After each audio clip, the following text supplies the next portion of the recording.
গতকাল রাতে যখন আমি ঘুমাতে গেলাম, তখন আসলে ফেসবুকে ঢোকা হওয়ার পরে দেখলাম আসলে আমার গলা কাঁপছে। সকালে দেখলাম অনেকগুলো বাবু ছুটি দিলাম, কিন্তু আসলে কারোর সাথে আজকে ভিডিও করিনি একটাও। আসলে কালকে রাতে যখন রামিসের ঘটনাটা দেখলাম, দেখার পর থেকে আসলে আমার কিছুই ভালো লাগছে না। জাস্ট পেশেন্ট দেখতে হয়, পেশেন্ট দেখলাম আজকে সারাদিন, কারণ রামিসের বয়সে আমারও একটা মেয়ে আছে। তো আমার দুইটা মেয়ে, কিন্তু একটা মেয়ের বয়স তো রামিসের মতোই। তো আলটিমেটলি আসলে আমরা কাকে বিশ্বাস করব, কার উপরে ভরসা করব? আমাদের বাচ্চা যা প্রতিদিন স্কুলে যাচ্ছে, বাইরে যাচ্ছে, নিজের বাসায় পর্যন্ত নিরাপদ না, তাহলে বাচ্চা নিরাপদটা কোথায় থাকবে?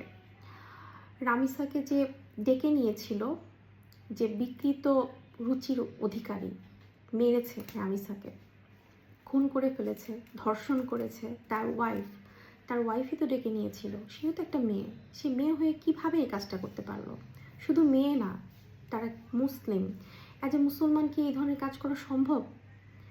আমি আসলে সত্যি বুঝতে পারছি না কি করা উচিত, আর ভবিষ্যতে এই মেয়েগুলোর কি হবে, আমার বাচ্চা কোথায় থাকবে বা কিভাবে জীবনযাপন করবে।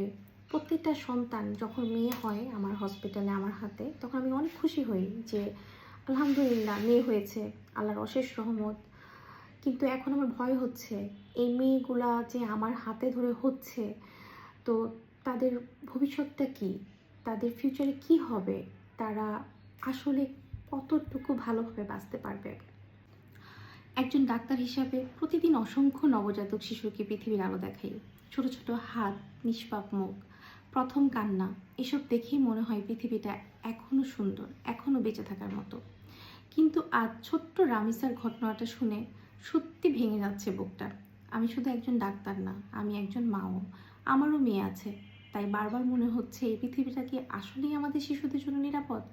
একটা ছোট্ট বাচ্চা যে হয়তো হাসতে হাসতে গিয়েছিল, বিশ্বাস করে গিয়েছিল পরিচিত মানুষের কাছে, সে বুঝতেই পারেনি পৃথিবী এত নিষ্ঠুর হতে পারে।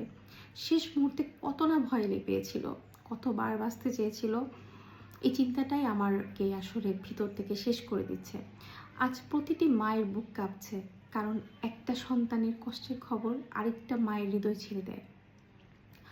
আমি যখন কোনো নবজাতককে মায়ের বুকে তুলে দিই, তখন মনে হয় যে আলহামদুলিল্লাহ একটা সুন্দর পৃথিবীতে আসলো। কিন্তু এখন মনে হচ্ছে আসলে কি তাই? যখন তুলে দেই, এছাড়া দোয়াও করি, আল্লাহ এই শিশুটাকে নিরাপদ রাখুন, ভালো মানুষের মাঝে বড় হওয়ার তৌফিক দিন, বাচ্চাটাকে ভালো হওয়ার তৌফিক দান করুন, সবসময় দোয়া করি, আপনারা দেখেছেন। কিন্তু আজ সত্যিই ভয় লাগছে, আমরা কেমন সমাজে রেখে যাচ্ছি আমাদের সন্তানদের? কেন একটা শিশু নিরাপদ থাকবে না? কেন একটা মা সারাক্ষণ আতঙ্ক নিয়ে বাঁচবে? আমি সত্যি খুব কষ্ট পাচ্ছি। আজ বারবার নিজের মেয়েদের মুখ চোখের সামনে ভাসছে। প্রতিদিন যেসব বাবু আমার হাতে জন্ম নেয়, তাদের ভবিষ্যৎ নিয়ে ভয় হচ্ছে আমার। এই নিষ্পাপ ফুলগুলোর জন্য আমরা কি একটু নিরাপদ পৃথিবী রেখে যেতে পারলাম না? ছোট্ট রামিসা, তোমার জন্য মন থেকে দোয়া রইল মা। আল্লাহ তোমাকে জান্নাতের সবচেয়ে সুন্দর জায়গা দান করুন, আর পৃথিবীর প্রতিটি শিশুকে হেফাজতে রাখুন। আমিন। কিন্তু আর সবার মতো আমিও এই রামিসার হত্যার বিচার চাই, এবং দৃষ্টান্তমূলক বিচার চাই। 7 দিনের মাঝে বিচার চাই, এমন বিচার চাই যেটা দেখে মানুষের বুক কেঁপে ওঠে। এই ধরনের কাজ করার যাতে আর কেউ সাহস না পায়। এর থেকে আসলে বলার আমার কিছু নাই, তবে আমার কাছে যেটা মনে হয় কষ্ট দিয়ে মারতে হবে। আর ওর ওয়াইফও সমান অপরাধী, কারণ ওর ওয়াইফই কিন্তু ডেকে নিয়ে গিয়েছিল। একটা মেয়ে হয়ে কীভাবে পারলো আরেকটা মেয়ের সাথে এই ধরনের বিহেভিয়ার করতে? আসলে আমার বোধগম্য হচ্ছে না। আমি সারাটা দিন আমার খুব খারাপ গিয়েছে। আজকে পেশেন্ট দেখেছি, আমার ভালো লাগেনি, দেখতে হয়েছে তাই দেখেছি। যেটা বললাম, আজকে আমি কোনো বাচ্চার সাথে ভিডিও করিনি, ভিডিও যেটা দিয়েছি এটা আসলে আগের ভিডিও ছিল। আজকে সকালে আমি কারোর সাথে ভিডিও করিনি, করতে ইচ্ছে হয়নি। কাল রাতে আমি ঘুমাতে পারিনি, এমনিতেই আমি ঘুমাতে পারি না, কিন্তু কালকে আমি টেনশনে ঘুমাতে পারিনি, কারণ আমার বারবার শুধু মেয়েটার মুখটা ভেসে উঠছিল বারবার। কি সুন্দর নিষ্পাপ মেয়েটা দেখতে। তো যাই হোক, সবাই, আমার মনে হয় আপনারা সবাই মিলে, আমরা সবাই মিলে পারবো এই পৃথিবীটাকে সুন্দর করতে।